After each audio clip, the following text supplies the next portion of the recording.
Now, to access your service resets in your Innova 5610, like electronic parking brake reset, or steering angle sensor reset, or ABS brake bleeding, for example, or even if you have a diesel DPF reset, once the tool has established communication with your vehicle, what you'll do is press the menu button.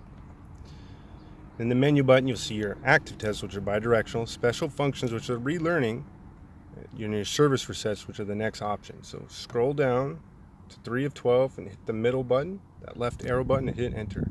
Of course, you do have your oil light reset as well and battery reset.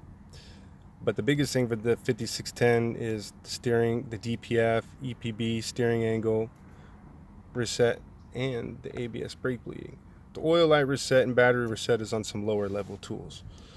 So for example, if you want to go into steering angle calibration, just hit the enter button. It's going to ask you ABS, traction control, because it's part of the chassis system.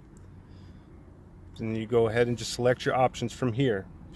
I don't want to perform this on my vehicle, obviously, so I'm just giving an idea how to get to it. So just keep hitting the enter button to continue and follow the steps. So we're going to go back to the main menu and then just show you to EPB reset, same thing. For this vehicle, it's not supported. You'll get that message. Now be sure to check our coverage checker on Innova.com to enter the year, make, model, and engine size of your vehicle to make sure it's compatible with the specific features you're looking for your vehicle.